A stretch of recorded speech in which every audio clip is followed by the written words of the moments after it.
ലഹരിക്കെതിരായി കോന്നി ഓടുകയാണ്. ഇന്ന് അന്താരാഷ്ട്ര വനദിനമാണ്. അതിന്റെ ഭാഗമായിട്ടാണ് ഇപ്പോൾ വനംവകുപ്പ് നേതൃത്വത്തിൽ ഒരു കൂട്ടയോട്ടം സംഘടിപ്പിച്ചിരിക്കുകയാണ്.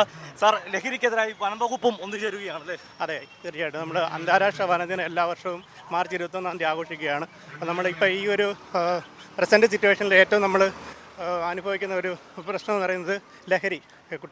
കുട്ടികൾ ഉൾപ്പെടെ എല്ലാ ആൾക്കാരും ലഹരിക്ക് അടിമയായിക്കൊണ്ടിരിക്കുന്ന ഒരവസ്ഥയാണ്.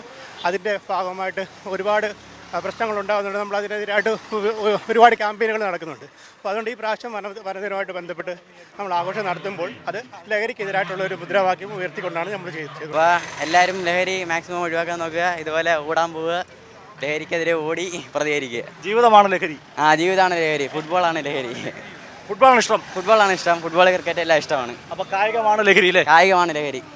നമ്മുടെ സമൂഹത്തിൽ ഇപ്പോൾ ഏറ്റവും കൂടുതൽ ന്യൂസിലെല്ലാം മെയിനായിട്ട് നിൽക്കുന്ന ഒരു കാര്യം ലഹരി യൂസ് തന്നെയാണ്. അപ്പം ഇപ്പോഴത്തെ ഐ തിങ്ക് ഇപ്പം കുറച്ചും കൂടെ യുവാക്കൾക്കാണെങ്കിലും എല്ലാ ഏജിലുള്ളവർക്കും ലഹരിയുടെ നെഗറ്റീവ് സൈഡ്സ് കുറച്ചും കൂടെ അതിനെപ്പറ്റി കുറച്ചുകൂടെ ബോധവൽക്കരണം എല്ലാം വേണ്ടിയുണ്ട്. ഇനിയും കുറച്ചും കൂടെ മെച്ചപ്പെടാനുണ്ട് കുറേ കാര്യങ്ങളിൽ. ഇന്നത്തെ നമ്മുടെ കോർട്ട് തന്നെ കാർഡാണ് ലഹരി എന്നൊരു കാര്യമാണ്.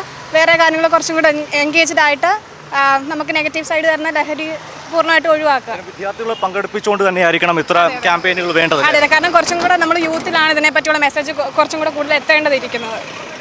തീർച്ചയായിട്ടും യുവജനങ്ങളിലേക്കും വിദ്യാർത്ഥികളിലേക്കും തന്നെയാണ് ഇത്തരം സന്ദേശങ്ങൾ എത്തേണ്ടത്. കോന്നി DFOയുടെ നമ്മോടൊപ്പം ചേരുകയാണ് സാർ, ഒരു കൂട്ടയോട്ടം ലഹരിക്കെതിരായി.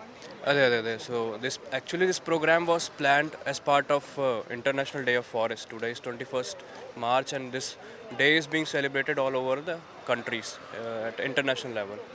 And our theme for today, because since anti-drug campaign is also ongoing, so we have planned to combine both these two ideas into one campaign. So as part of the whole thing, we have our RRT, Striking Force, has planned this particular program in which 3 colleges have participated, and we have got a very good response from the youth. So we are expecting some more programs like this in coming days. ലഹരിക്കെതിരായി നാടൊന്നിക്കുന്ന കാഴ്ചയാണ് കോന്നിയിൽ കാണുവാൻ സാധിക്കുന്നത്. Cameraman Akhilesh കുണമിനൊപ്പം Suji T Babu, Kairali news, Pathanamthitta.